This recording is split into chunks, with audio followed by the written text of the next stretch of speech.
welcome to Cumedy Club.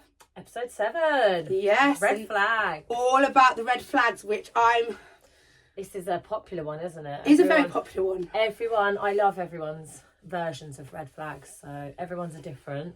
Yeah. And it's great. It's good to highlight these things so that other men, women don't fall victim to the red flags. We're doing the red flags in a relationship and in sex. Yeah, because I think quite often, even if it starts out just as sex, 9 times out of 10 ends in a bloody relationship anyway, doesn't it? Or the red flags are so One night stand that lasts 2 years. Literally, they just never leave. Or the red flags are so prevalent that the sex doesn't materialise into a relationship. So, exciting. Exciting indeed. Anyway, where have you been? We had Mr. Pork Pie last month to help us because you were busy doing your... I was moving, wasn't I? So the whole of November was a blur. I just basically moved house and basically renovated a whole house. Well, we say renovated, but it's just DIY. But we did do a whole lot. So yeah, I was a bit missing in action, MIA. So yeah, Mr. Pork Pie stood in. It's a great episode, guys, though. Enjoyed that. So I'm back now, ready to go, ready for Christmas. Get this episode done and then Christmas parties are go. I feel like we should have had a comedy Christmas party, really. But we had a Starbucks. We did. We had a Starbucks. We're keeping it classy these days. We are. Gone are the days where we bottomless brunch it and till we puke. So quite proud of how much growth we've made this year. I know, Starbucks. Good, isn't it? How have you been, though, since I last saw you? Good. Just busy. Christmas, everything like that. Exciting times. I see you've been working hard out in the world of manual labour there. Oh, yes. Grafting. I actually went to work with my partner for 2 days. I actually thought I did pretty well, but he was like, you did nothing. I did help a lot. I had to carry some heavy stuff. But mainly I was there to keep him company. But he had to put posters up. He couldn't have done it without me anyway because he needed a second person. But if I was any good, I don't know. Oh, well. The fact that you gave it a go, that's all you can ask for, really. Hope he paid you well. Cuddles and kisses. Cuddles and kisses. The best payment. Amazing. So, do you want to jump right in? Yeah, so I know everyone knows what red flags are. Yeah, basically. But you had a little, you've got a little description, haven't you? A little description of people who don't really know what a red flag is. Here we go. So, according to clinical psychiatrist Asa Don Brown, red flags are behaviours, attitudes and perceptions that are toxic. Okay. Not personal quirks, such as an individual's particular desire, taste or interest. They're not always easy to identify in the early stages of a relationship, but they can become more serious and problematic over time.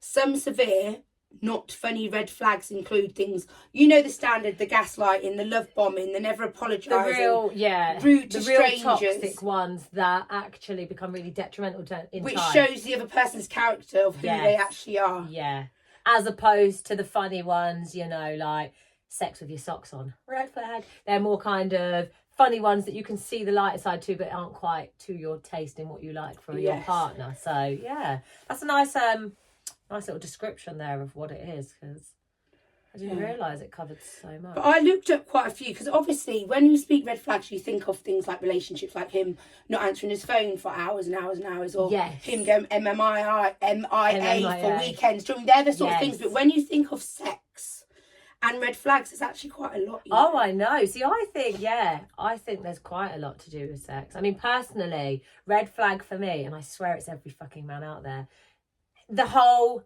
I don't use condoms. Okay, fine, you don't use condoms. So I always come back with, so if a man says to me, I don't like using condoms, it doesn't feel the same. All that makes me think is that you put your dick around everywhere and you don't protect yourself and you don't care. Okay, it doesn't feel the same. And then I'll say to them, yeah, but how do you know the people you're sleeping with are clean? And they give it the same thing, like, oh, because you just do, don't you? No, you just don't. And because it's not the people you sleep with, the people you sleep with, the people you sleep with. There's a whole load of Exactly. So that's a massive red flag for me. Albeit, I sound hypocritical because I personally don't like them either. But I'd rather you show me a clean STD test before I go bareback with you, then just be like, I don't use them. Have something to back it up. Show me you're clean, and 100% agree. Then that red flag might be green. Like that, I think is definitely a big one in relationships. Just sex. I've said that before to guys. I won't sleep with you unless you, because they're like, I've only slept with 3 other people since I split up with my ex. I'm thinking, but like, you haven't used anything. What have they used with the people they've used? It's not necessarily that one person you're doing it with. It's where have they been and what have they done? Like, no one can guarantee. We all chat shit. Let's be real. I'm very big on that.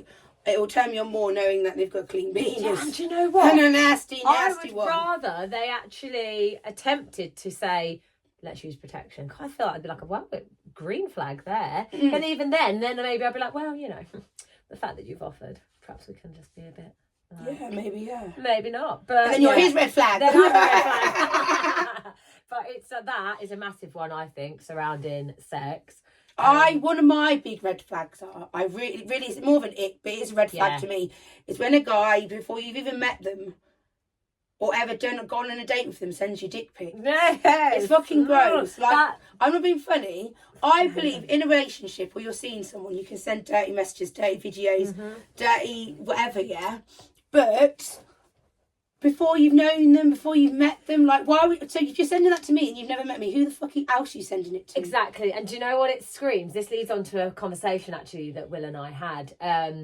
He said, when a man is putting it out there, like, all the things they're going to do to you and how good they are, he said that just screams, like, either inexperience and the fact that they ain't getting it. And I think that's the same. When they're sending dick pics, it screams desperation, and you think like, and begging behaviour, validation, men that beg, that are like, what do you think to my penis? What do you think to my penis? The ones that beg for photos of you, like, the ones that are like, oh, are you not going to show me? Well, no, I'm not actually. I cannot stand when a man asks. Like, Will never asked. I willingly sent him pictures, but like you say, once we started to get to know each other, it's a bit more like flirty banter, isn't it? It's a little bit more, builds the sexual tension. But when you've not even met them and they're sending you dick pics and begging it for like nudes and things, massive red flag. Yeah, ick and red flag, definitely. I think another red flag. It just makes me laugh when they text you, just with the casual hey. Just the hey. Stephen, for instance, hey, and it's like, where are you going with the hey? Like, you're only dropping me a message, and also it's the time of the messages. It's always late on an evening or the weekend, on a Saturday at 3 a.m. when someone can't get hold of anyone else. Exactly, things like that. What was the one you mentioned earlier? That someone messaged it, broken phone screen. Yes, I'll get to this is what we've got from our listeners. I didn't really deep that one until you brought it to my attention, and actually it's quite true, isn't it? So some of the people who wrote in, this is just some of them, cracked phone screen is a red flag. So I'm assuming if once maybe you've had, but if it's continuous, always broken and getting worse, I feel like that's giving always, like you say, tantrums, throwing their phone around. Potentially it's giving they have no money to fix their phone. No, I know, because they're just broke. That one's quite funny. Speaking of phones, I remember when I first met Will, and he had this real big thing about he'd always have his phone that way down, and at first I was like, that's giving red flag, like screen down. His explanation was quite a valid one in that, he said, I mean, I'm going to say it now and then the listener's going to be like, red flags. But no, it was that someone had told him that having your phone up in the sunlight can like damage it, can overheat it, it can affect the display. So he just got so used to flipping it over. Now, I will give him it, he doesn't do it anymore. He has got out the habit. But I did think that was I wonder how many people are going to listen to that now and use that as an excuse. You can thank me later, guys. But that one, that did leave me. I remember when I used to be like, okay, does he not want me to see like what's flashing up on his screen and whatnot? Yeah, I can see where you come from. I would be like that too. Yeah, and I think also people, I mean, this is going to trip me up in a sense, but people whose phone's always on silent, like, I can't stand ringtones. I hate the noise. My phone goes off so much that I turn it off because it just dysregulates my brain. But men that constantly have their phone on silent or don't leave their phone lying around. Men that take their phone to the bathroom with them, or perhaps like, I know Will's pin. and I've never checked his phone. I don't feel I need to. I could say to him, let me see your phone, and he could show me everything on it. He knows my PIN, but doesn't check it. Like, I feel like... I think if a woman goes down that route of checking phones, I think there's no going back. No, you can't. No and going what back. are you... I always ask yourself, what are you trying to find? Like, how are you going to feel when you find something? Like, so I think that in its sense is a red flag from a woman always needing to check your partner's phone. Like, or for a man. I feel, or for a man, but I don't feel like men do it as much. Maybe I'm wrong. Maybe right in men if it's quite common, but I feel that it's a woman's kind of domain to do that. And I just feel like it's private. I just feel like if ever there was anything anyone wanted to see on my phone, I would rather they say, let me look at this. And it's I'd not just open that. it. It's like I have private messages between me and you. Exactly. Between me and my other WhatsApp friends. chats cannot get Like, out. like, do you know what I mean? Like, yeah. I believe, like, your phone is personal to you. If they want to have a conversation about how they're feeling with their mate and they don't want their partner to know, that's more of a women's thing because women do talk. Like, I talk to you a lot. Yeah. You know all my life problems and I know yours. And that's it. So I feel like, things like that, you shouldn't do it. But I do think it's a red flag if perhaps your partner or person you're seeing is reluctant to give up the passwords or to show you what's on the phone, or like I said, constantly doesn't have it on loud or doesn't leave their side. That's a massive red flag for me. Yeah. And I think that can work with just having sex and in relationships, because I think it works both ways. You kind of, if you're sleeping with someone, you still want to have that air of trust with them, don't you? You still want to know that you can trust them and that they're not putting it around everywhere or what. But yeah, that phone one is definitely, I think a lot of the red flags surround phones and social media. Someone said always having car problems. So what? Yeah, so like literally. That screams red flags. Yeah, that screams excuse. Excuse, yeah. If it's always a car problem or kids and cars. I saw a funny meme the other day that said, my next job, I'm going to pretend I've got kids so I can leave the office whenever I want, like all the rest of the people with kids. Because it's so true, isn't it? If you've got kids, you've got an excuse for everything. No one can argue with you. So my kid's 18 now, so it's pretty more difficult. But yeah, still your child. Still my responsibility. Yeah, that one, that's quite funny. Yeah, always got car trouble. Always got an excuse. That's just a red flag in general, isn't it? This is one, I agreed with this one. They have a record of pending court dates. That cracked me up. I mean, that screams red flag. Like, well, what are you doing with your life if you're going with that? Exactly. Ankle socks. I don't get that one. What's with the ankle socks? So what, for a man, red flag for a man wearing ankle socks? Why though?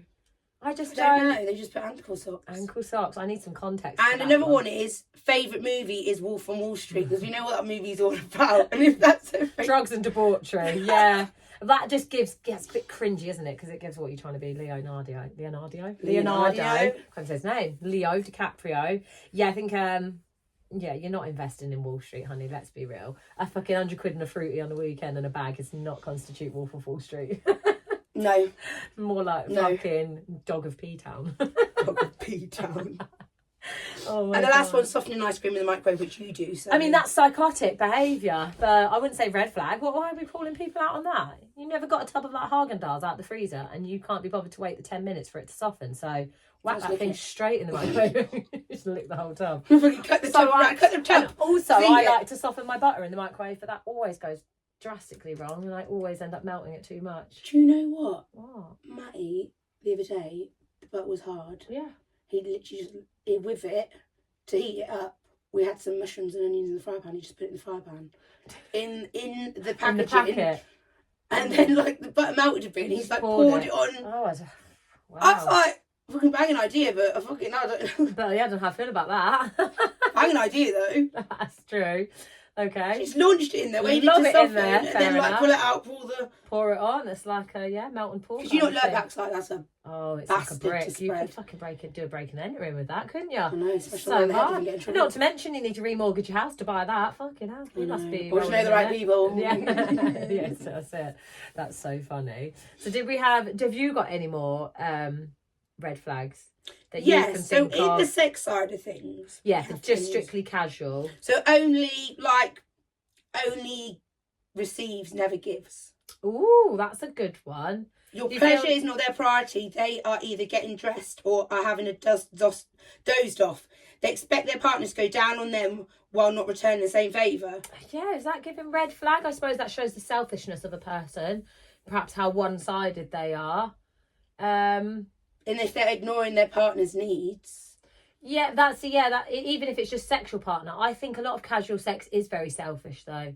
I think a lot of the time, I mean, speaking from the woman's perspective, a lot of the time I was there to please them and I wasn't really pleasured in the thing. That's how, when I really used to sit back and think, I felt so degraded by the men I'd put myself with, because I was there to solely pleasure them and they wasn't actually caring about my needs. That screams massive red flag. But at the time, you don't think of it like that, and you make, you know, so that's what I you know. think circus is in town. I know, Red flags I used everywhere. to be like that. Like, I would, even if I didn't want to do it, I'd do it to pleasure my partner. Yeah. Because I felt that's what I need to do to please him. Yeah. But now I feel so secure in myself that no, if I'm not in the mood and I've got a banging headache, I ain't sucking you off. I mean, I just tell you one interesting fact, that sex is actually great for headaches. So this excuse, if you've got a headache, you should have sex. It will cure it. Sorry, women out there, if I've just thrown you under the bus, but believe me, maybe not sucking it, because that's a lot of vigorous action. Not as rough as I like But- it. Jesus, I've been giving myself a migraine at the end of But the it. blood flow, the increased blood flow, is supposed to actually help cure headaches. So interesting fact there. Yeah. So I do always say, sucking a dick is a great cure for a sore throat. Once you really push past that pain barrier, it's like it's almost numb. Wow, do you know protein? There's a lot of protein. We do, because we did have this Because conversation, I was on didn't this we? diet and I needed a lot of protein. Not the Atkins. I'm doing one and I need a lot of protein. So you just started Sucking cum having loads more. copious amounts of it. Yeah, see, I can't entertain Matty's that. loving it. I bet he is. Yeah, no, that's not for me, but Well, it's for me. yeah. I was going to say, with the other red flags to do with sex, it's quite similar to like what you said, with only caring about their own needs. Yeah. I think a lot of it, equally another red flag, is when it's always on their terms. You know, like, Yeah. you get called up, oh, can you do this time, this day, here, there? And it's just all very much about them. But on the other side of that spectrum, it's not a red flag, it's actually the green flag. I had, what I thought would have been a one night stand with my now partner. And although we went to go and have casual, we were all very upfront about it. We both knew what we were doing. We went to the hotel, which he paid for. I think that's a green flag there, because he didn't even ask me to pay. He knew what he was getting in return. But then we did spend the night together, and in the morning he gave me a kiss on the cheek goodbye, and I thought, oh, even though it was just going to be casual sex, he was still very respectful. I think that says a lot about the type of man he was, and also in the fact that he wasn't selfish that night. He did care very much about me. So I think there is vaguely some green flags out there, but a lot surrounding casual sex, I think it is just filled with red flags. I feel like it's an absolute minefield, and unless you know the person very well that you're getting involved with, I think it's a recipe for disaster. Yeah. And heartache. And what they call it a situationship, don't they? Situation. And I think nowadays that is why they all come about. Situationship sometimes. Situationship, yeah, because it is. It just leaves you feeling shit. What are Sorry. No, yeah, go ahead. Another one was your orgasm, their trophy. This is one that's come up. So it's generally a good thing if your partner wants you to orgasm, which is good. Yeah. Most guys get turned on by that. Yeah. Where's it gone? But if they're obsessed with making you reach an orgasm and they pride themselves on achieving success or get upset when you don't reach one, then that is a red flag. And I will tell you, you know who I'm talking about. Yeah. With my situation. It becomes it almost takes the fun out of it, doesn't it? But that was relationship based for you, wasn't it? Rather than just one night stand. Yeah. That can be I feel like it takes the fun out of it. And you feel it did for me. It literally took the fun out. It's like, and then if I didn't, like, and that's also, it's quite climax. possessive, isn't it? It's almost like that gives possessive traits and narcissistic traits. They care so much about their performance in order to get you to where you've got to be. And then it's so bizarre because I've never been with someone like that. And if I didn't come, he'd say I didn't love him. Yeah, it's and I'd very be like, controlling behaviour. Do you know what I mean? And then I'm like having to think, what the hell? Just once you haven't, and yeah, and like sometimes there's the so whole many. day. It's really bad. There's so many variants, isn't there? As you know, it could be so many different reasons why you don't. Just sometimes it's not. Like, I love that I'm that secure in my relationship that if it ain't working, either of us will just say. Yeah. We're like that. They just say, well, I can try a different position. Or, you know, we both have the same end goal and we both know it starts the same, it ends the same, but in the middle, we've got to keep it different. But equally, I love that, we can just say, I'm not going to sit there and just fucking blow smoke up his ass and fake it. Don't see the point. And I think that's a red flag, faking orgasms. I'd never fake an orgasm. No, because then you're giving your man false expectations. He thinks he does that all the time. You're going to get it, and you think no, and you've got to train him to. Yes, definitely. It gives false expectations. So, but I really with Matty. It's like it's so nice because, like you said, when you're with someone, you respect each other. Yeah. And like, if you don't want to do something, if you want to do something, you talk about we want like different positions. It's fun. I think it's the only way to actually please both parties. I feel like you have to have these conversations. You have to be at a point where... But you both have to want to please each other equally. Yes, definitely. And I read something the other day saying how, you know, most men probably have a higher sex drive than women. But that being said, if you're in love with your partner and yours isn't as high, you naturally should want to please them anyway, and that should in turn increase your sex drive because you want to please them. And if you're not in the mood and they are, you'll get in the mood because you know that it's something they want. So I think. And I like it when like the man, you've been with a man for a while and they know what you like to get you started, So like maybe a kiss and you're watching TV and then they'll start kissing your neck. Yeah. Definitely. And then you're like... I think more so, I don't know if you agree. Do you agree that... I don't know. So in a relationship, I think kissing's massively important. 100%. It's very intimate during the sex. And I said that's what I feel differentiates just sex, and so not sex and making love, because I think, you know, some people think making love is all slow and sensual. I think you can still make love, but like in a rough and ready kind of way, passionately. I think kissing is such an important element, and me and my partner both agree that it's needed to build that connection, because sometimes I think sex feels very disconnected. You can't necessarily be up close and personal when you're banging away. But on the other side of the spectrum, I personally, when I was single, I don't really like kissing men. I feel like it's a real intimate act, and I feel like it's like an exchange of energies, and I feel like don't actually want that energy on me. So I don't know, if you feel the same towards that. I love kissing. I can gauge already how I'm going to feel about a guy just through a kiss. Yes, definitely. Like I've been very blessed with good kisses. Yes. I have had some really bad ones and they didn't really last. And I'm not saying I'm not with them because they're bad kisses. It just didn't work in general. But one of the underlying problems was because I love kissing. And like one of the things I have with my partner now is that we're just such good kissers and we could just snog for ages and just touch. And it's just fucking brilliant. Did you know that 1 6-second kiss is all it takes for you to start releasing oxytocin and your partner to release testosterone, and together that is what chemically bonds you together, causing the love bubble, because oxytocin is, as we know, the love hormone. It takes a 20-second embrace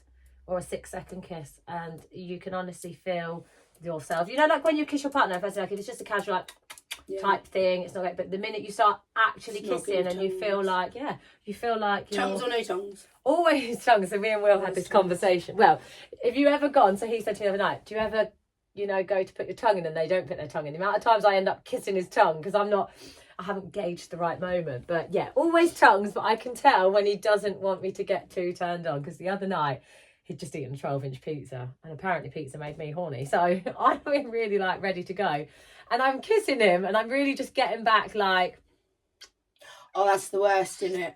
And I was a bit gigglish anyway, because it was Tigs on the toilet time and I'd been out in the smoking hut, and he was kissing me and I just burst into tears. Like, I was just laughing, and he was like, what? And I couldn't get my words out for a minute, but then when I finally pulled it together, I was like, I could gauge from your kiss that you are telling me like, don't go there. And he was like, I'm absolutely fucked. He's like, I've just eaten a 12-inch pizza. He was like, I want to, my head wants to. He's like, but my body says no. His body needs to go into a food coma. Literally what he was in. So it was quite funny, bless him. But I could gauge that from a kiss. Like, and you can know, can't you? You can gauge where they're at or what mood they're in. But like yourself, sometimes I could just kiss and I just think, that's all I need. Which happens to me and Maddie sometimes. Oh, it's never happened. It's always happened before in the past with boyfriends, but this is a regular thing. Like, this is starting to like become one of our funny things now. Yeah. We always ching our teeth. Oh, do you? So when we're kissing, Catch when we're kissing, and because we kiss quite passionately, when it chings, we both go ching ching. Well, me and Will. And I said the other day, I went, saved by the ching. I bet that hurts though, doesn't it? Will, I often get my hoop caught on his nose stud. So because he's got his hoop in one side and he's got stud on the other, depending on which way my nose is, I often get my bloody nose ring caught, no. I know, on his stud. That's a bit of a nightmare. Oh, can you imagine if we both pulled him out? Oh my God, don't. Yeah, that's giving me like... Ooh. Damn. I know, maybe I should undo mine a bit just in case. Right, another one. This is a big one. No means no. So if you say no and they still do it and they're still pressuring you to do it, something you aren't comfortable with, and you give in, this does not earn you brownie points. So in relationship, are we talking and casual or just any sense? Just in any sense, yeah. No, I agree. And also, I think like... Stay true to yourself. Yeah, don't ever be guilted into it. But also when they double bluff you, you know, and they use the whole, we don't have to if you don't want to. I fucking hate that. Like, because then I instantly feel like, oh, okay, maybe I should then, because they're giving me the option. That, I think, is a bit of a red flag. Only a little marginal one. Depends on the situation around it. But yeah, it's quite similar to that, isn't it? If you say no and they're just trying to coax you around, that's... manipulation. And that's the word I was looking for. Yeah, I was going to say coercive. But yeah, manipulation. And it just makes you think, what else would they manipulate? Exactly. No, good one. I had someone here. Okay. Is it kink? Or is it abuse? Come on. We all have our levels of pain tolerance when it comes to sex. But if you're at the point where you actually don't want it and they don't respect it and they're just saying, oh, it's only a slap around the bum or whatever, and you just don't like it, don't do it. Yeah. I think a lot of that's a difficult one, because I think, how would you know the difference? I suppose if it's... I'm thinking if they're saying, so like kinks, even though thrilling and terrifying, should be consensual. Yes.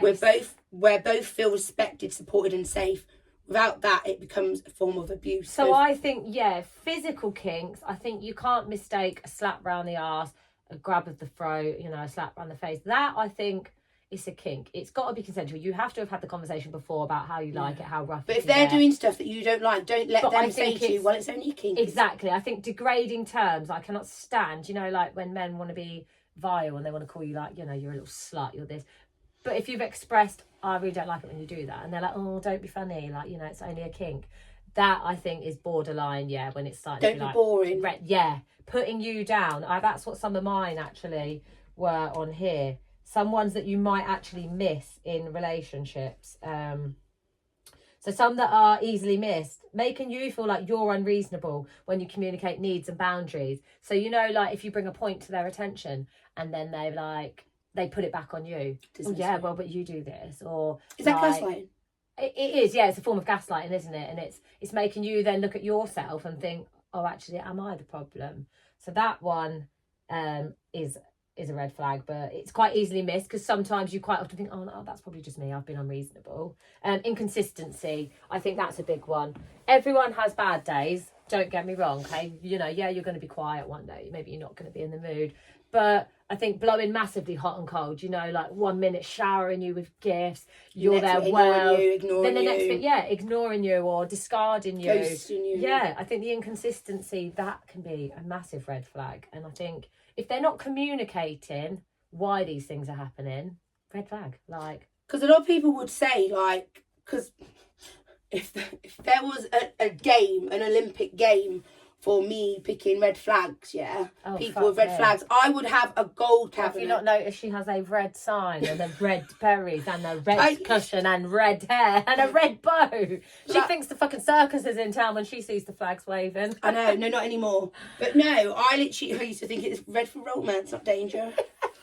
But people say, why do you ignore them? Why would people ignore red flags? But it's what you kind of said. When you're infatuated with someone, your brain releases love and pleasure hormones, which help bond you to a new person. This creates an euphoric feeling in your body. Also makes it hard to recognise any flaws in your partner, so you overlook them. So infatuation can seriously impair your judgment. And by the time you notice red flags in your relationship, it may be difficult to leave your partner. It's too late. Denial, pride, fear of failure can also keep you hostage in a toxic relationship. Some people believe their partner will change, so they discredit the red flags in their relationship. But the sad fact is, whether it's not just men doing it to women do it to men. It's across the whole border. The spectrum, and I think and there's no right or wrong to it. Whatever you consider personally, if it doesn't feel right in your head, if you can't make sense of it, it doesn't feel right in your gut, male, female, whatever you identify as, it's personal to you. You should never feel ashamed that you've got yourself into something and actually it wasn't what it turned out to be. Like, I think people nowadays are too scared to lose face, or what, you know, people might think. Like, say, pride or the fear of rejection. I think that is why so many people put up with so much, because they're embarrassed and ashamed. And maybe they feel they have to because they are partners and they feel a bit like it's their job or their position. I mean, it depends. Some people do feel like that. I've felt like that before in a past relationship where I felt that my main job was to satisfy them, and to please them. I think you should always put yourself first. I think there's a meme goes around, isn't there? That says if it isn't making me happy, healthy or wealthy, then disregard it. Yeah. Happiness is too short-lived and life's too fucking hard to be anything other. Obviously, there's going to be times when perhaps in relationships you might think, that's giving red flag, but it's how you overcome them, it's how you communicate them, and it's how you work through it to realise, actually, perhaps it's not a massive red flag, it was just like a red speed bump in the road. And it's okay to talk to other people about it. Like, talk to your friends, your family, because they might just give you an insight that you might not see. Yeah. And also, so I did want to touch on this topic, because Christmas, a lot more abuse and stuff happens. I think it's a very isolating time for men and women who might find themselves in already toxic, abusive relationships. Both you and I have experienced this side of love, unfortunately. And I just think you're never alone. Our inboxes are always open, okay? You don't know us, but sometimes it's easier talking to a stranger. There are charities out there. If, you know, you're struggling, there's Women's Refuge, there's Minds, there's Men's Refuges. There's, what's the 111, option 2, mental health crisis line, is it? Yes. That is a good one. And also as well, do you know what I found out today? If you press 999 and you put 55 straight after, the police know that you can't talk, that they know that you're in trouble, and they will send someone out. So you don't have to talk to them, say help me. They'll just get the location. Just send someone. 999 and then 55 straight after. 55. And there is absolutely no embarrassment, big or small. Your partner could just be mentally abusing you. It might not be a partner. It might be a family member. It might be a friend. There's no right or wrong. There's no embarrassment to it. Just get help. If you're feeling down, if you're feeling lost, this time of year is hard. People are stressed. And you're even the Salvation Army, you can just ring them and talk to them. Yeah, sometimes you just need to talk, and talking makes it better. And if you are experiencing any of those red flags, don't try to convince yourself it's you. That's, if we can give any advice, it is that. Sometimes spacing your head away from whoever you need to get away from. Just, do you know what I mean? And sometimes, if your friends and family are seeing things that you don't see, just take time to process it yourself. Don't take it on face value, because other people have always got so much to say, haven't they? Oh, yes. And I think until you can process things in your own head, it doesn't always seem as worse as people are making out, or perhaps it seems better. Either way, it works both ways. But don't suffer in silence. I think the biggest thing today is talking or writing. Write a letter. I love a write. Write your shit down and burn it if you have to. It's like a fresh start. Really gets it out and on the paper. Yeah. And if in doubt, fucking talk it out. Pro and con it out. I was going to say, get the pro and cons going. Another pro and con. But no, I do think you can make a joke of most red flags, and there is some funny ones out there, but there is some truly toxic ones that can see you get in some real bad places, and no one wants that. Shall we finish on a high, though, and talk of some green... What did you say? Green banners. Green banners. Let's look at the good side of the thing. Yeah. So some positive sides of the spectrum. I think someone who supports your dream. Yes. Who doesn't want you to put them first. They want you to put yourself first. Yes, love that. There's no competition. Yeah. Everything you do is do for you. Do you know what I mean? Yeah. Like, I've been with someone who wasn't very keen on the comedy. It was not supportive on the Comedy Club situation. In fact, they were very jealous of it. Yes, before I even started it, even just the planning, the concept of it, wasn't it? Oh, I never did it because of that. But I'm with someone now who supports me, like, we've got it all set up with me and helped you listens, and your partner supports. Yep, he's one of our listeners, and albeit, like, sometimes I make him cringe to death. He dies. But he supports me, and yeah, support is a very big one. For me, personally, a green banner is someone that understands it's not about being right or wrong, it is about trying to understand the other person's perspective. Whether you agree on the overall outcome, it doesn't matter as long as they can see it from yours. Like me and my partner, if we have a disagreement, I will always try to understand where he's coming from in his head, understand it from him, albeit, okay, I don't agree, but I see and I understand your point, and he does the same. And I think that massively helps when working through problems, rather than expecting someone to accept fault, because quite often people can't accept fault with their own selves. I hate being wrong, he hates being wrong, but what's that going to lead to? Two stubborn people ignoring each other. Just accept, understand, and move on. Like that. And I have seen you through different relationships, and I tell you now, like, you're the way you conduct your relationship through a problem or an issue is how I want it to be. So much. And haven't I spoke to you on the phone? You must think Sammy does listen to me because she's definitely, definitely. And for me, it's so nice that my friend can see. And not just Sammy. Like, so many people can see how much my demeanour's changed, how much my partner now has made me feel seen and heard and validated, and I can just be my completely weird self, and he loves me for it, you know, warts and all, which it's so refreshing. Like, and you know, when people say, oh, I found you my soulmate, but I genuinely have with him. Like, he is my best friend. I don't want to be with anyone but him. Sorry, friends, I don't see any of you anymore, but I'm just happy because he's my safe space. He quiets all the mental chatter that goes on in my head continuously, and it's just nice that I go home and I shut the door and I'm just in a little bubble, and it's great. Like, and that I've never been so secure in a relationship, and I feel like I don't think I've ever seen you so happy. Yeah, genuinely. I've known you for a decade in a loveless marriage, and albeit, yes, we were probably really good friends, that's all it ever should have been. And I genuinely never thought I'd be happy again, and I thought I was going to float through life being single, whole life or no life, as I used to say. You're back in the sheets from past on the streets. I've left the streets and I'm in the sheets, and I'm happy here. Yeah. And I do think I can't wait to just grow old with him and do all that shit. That's gonna be amazing. I know. But equally, and same for you. I've seen you go through so much shit, and each time you learn a little bit more and you love yourself a little bit more and you accept yourself more. And overall, I think that's everyone's end goal. You need to love yourself, accept yourself, flaws and all, and always develop yourself. Like, you're never too old to keep learning. Like, that's a big thing for me. I think you've always, whether it's personal development, mental, whether you learn a new flipping hobby, you learn a language, whatever, always glowing and growing, vibing and thriving. That is my motto of life. Tapping and rapping. Tapping and rapping. Always. So, quick one before we go. What is, because this is our last one now before next year. 2025. Oh, I've finally actually done it. I know. Smashed out 7 episodes. I know. It's going to be great next year. I'm excited for next year. We have lots coming up and planned in the pipe work for next year. It's going to get bigger and better. And what is your...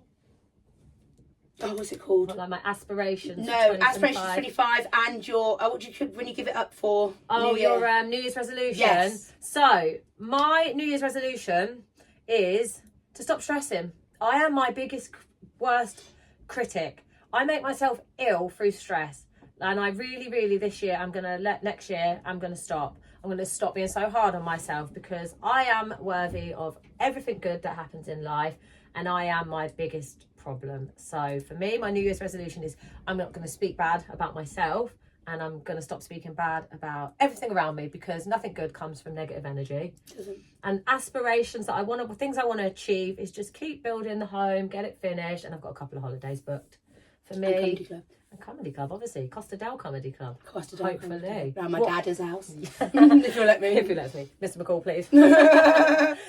So what are yours? What's your resolution? Not my resolution. I'm going to stop smoking. Are you? Oh, that's a good one. That is a good Literally one. vapes, fags, everything. Oh my God, vapes. Fucking hell. Are you sure about that? Do you know what? I was in the bath this morning and for some reason I had a vape in my hand and I just put it in the water. Did you? And you just... I just didn't think, what the hell? And then it's one of those throwaway vapes. Then it started smoking without Oh me my, even... can you have electrocuted yourself on that? I was thought it was going to blow up, but it started sparking. And then I was screaming for Matty to come up. Literally just got in the bath, and I was like, he's like, what do you want me to do? I was like, just get it away from me. Throw it out. That'll be a big one for her. If she quits vaping, then wow, yeah. No, you can do it though. Set yourself targets, small, achievable targets. You know, cut down and then cut them out completely. Cut down, cut off. Yeah, definitely. I'm going to, and my aspirations is, I'm going to do a vacation next year. Yes, I can't wait for I'm this. taking I wanna my see you boy on a and bike ride. Yes, my boy and his mates, which I promised to take last year. We're going to Amsterdam. Going to do the Amsterdam Just trip. got to take Cody Amsterdam. Amazing. And then So quitting smoking, a vacation, and a trip with your boy. That sounds good, and you can do it. Break it into quarters. Achieve one every quarter. You'll smash it. I have no doubt. It can't be any worse than this year, TJ. There's always someone else worse off. That's what you have to remember. And we know who. Start one too called me. When your life's bad, just think of... Yeah, we'll leave it there, guys. Happy Christmas. Have an amazing Christmas, New Year. Yeah. Please follow us on the socials, the Facebook, and the Insta. We are going live on YouTube, so shorts and clips will be up on there. So We're going to put the whole thing up so you can watch us full instead. live episodes so you can watch us and see us in all our glory. And I'd like to say, Happy New Year, and we'll see you in 2025. And remember, especially this time of the year, because everyone gets pissed, if you're going to tap it, Wrap it.